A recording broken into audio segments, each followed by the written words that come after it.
जय श्री राम। आइए मानवता के गिरते हुए स्तर पर कुछ प्रकाश डालते हैं, मनन चिंतन करते हैं। तो व्यक्ति का जब नैतिक पतन हो जाता है तो उसमें क्या कुछ बदलाव आता है, इसी विषय पर आधारित एक रचना प्रस्तुत है।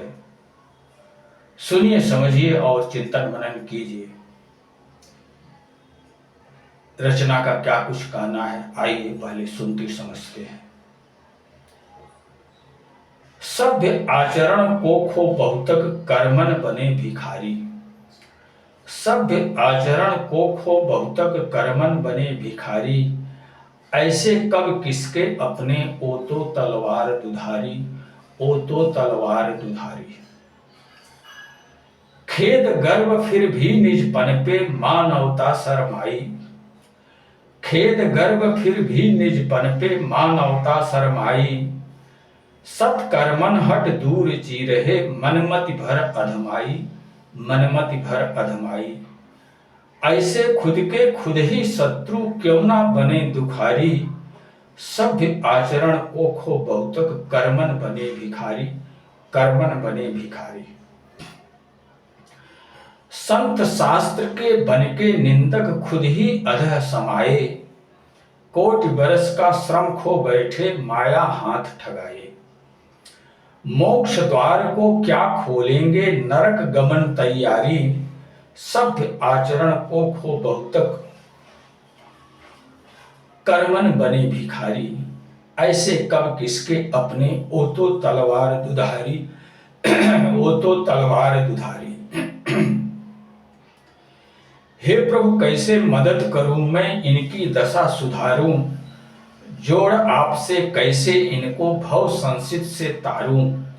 हे हरि, इनको सद्बुद्धि तो विनती यही हमारी। सभ्य आचरण को खो बहुतक कर्मन बने भिखारी, कर्मन बने भिखारी।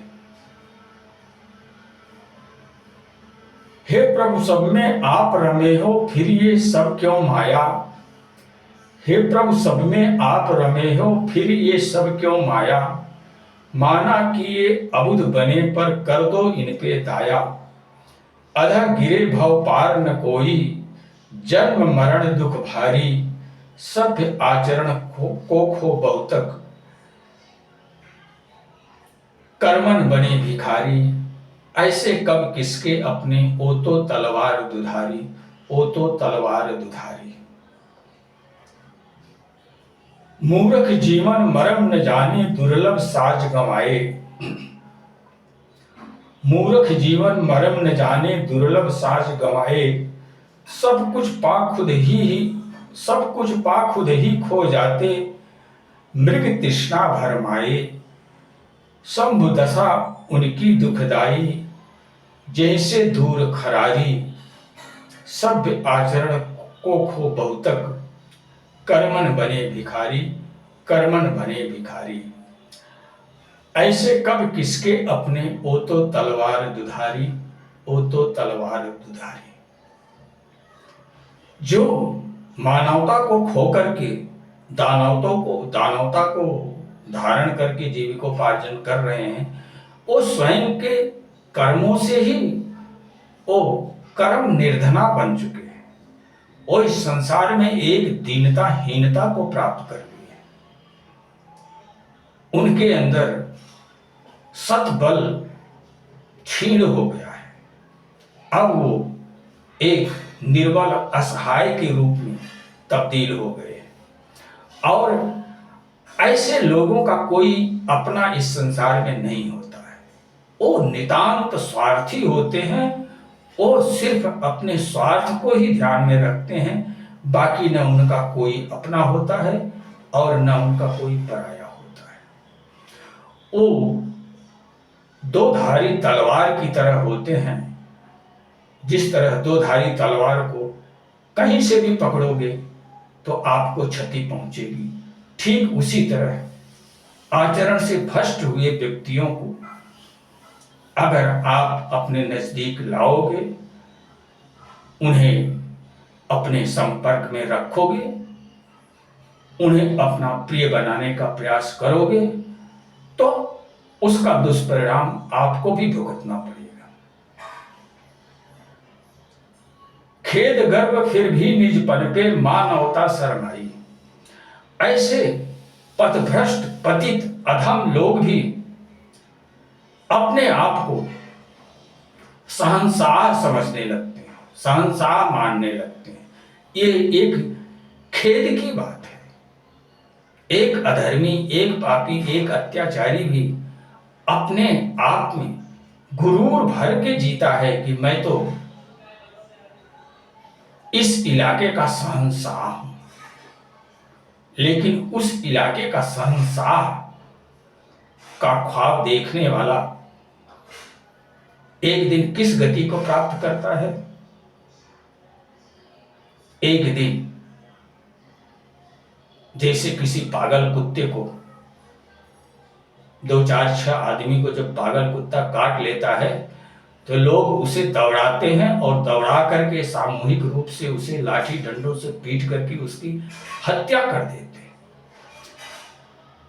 तो जो सभ्य आचरण को त्याग करके असभ्य आचरण को धारण करके जीविकोपार्जन कर रहा है, इस संसार में ठीक उसी तरह पागल कुत्ते की तरह उसे एक दिन मार दिया जाता है। वो इस तरह की दुर्गति को प्राप्त होता है। ये भी ध्यान में रखने की बात है। कभी शहंशाह बनने का प्रयास मत करो। एक सज्जन बन करके, मानवता के हितैषी बन करके,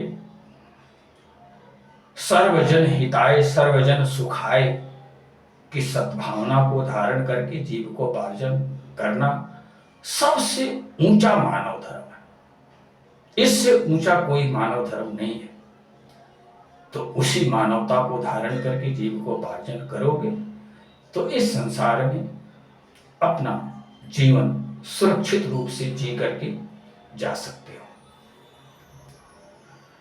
संत शास्त्र के बल के निंदक खुद ही अधर समाये, कोटि बरस का श्रम खो बैठे माया हाथ ठगाए।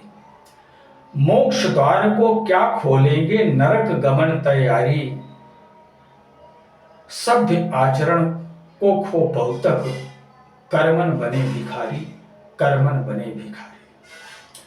जो संत और शास्त्र के सज्जन के जो निंदक बन जाते हैं, वो स्वयं के कर्मों से स्वयं अधःपतन को प्राप्त हो जाते हैं, स्वयं गर्त में जाने के योग्य बन जाते हैं।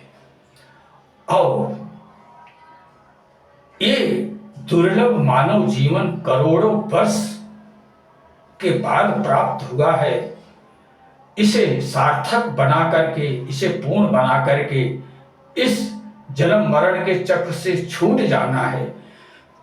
इस धारणा को जो भूल करके यहां अधर्म और अनीति को अपना लेते हैं, ऐसे लोग माया के हाथों से स्वयं ठगा जाते हैं और वो अपने जीवन की पूर्णता को क्या प्राप्त करेंगे, वो मोक्ष के दरवाजे को क्या खोलेंगे, वो तो नरक जाने की तैयारी में लगे हुए हैं। ऐसे लोग नरक गमन की तैयारी कर रहे हैं। जो मानवता को त्याग करके जीविकोपार्जन कर रहे हैं, ऐसे लोग कभी मुक्तावस्था को नहीं प्राप्त कर सकते। वो तो पुनः अधः पतन की गर्त में गिरने वाले हैं, जहां उनको करोड़ों करोड़ जन्मों तक पुनः यातनाएं सहते सहते फिर मनुष्य योनि तक उठ करके आना पड़ेगा। हे प्रभु, कैसे मदद करूं मैं इनकी दशा सुधारूं, जोड़ आपसे कैसे इनको भव संसित से तारूं। हे हर, इनको सद्बुद्धि दो, विनती यही हमारी, विनती यही हमारी।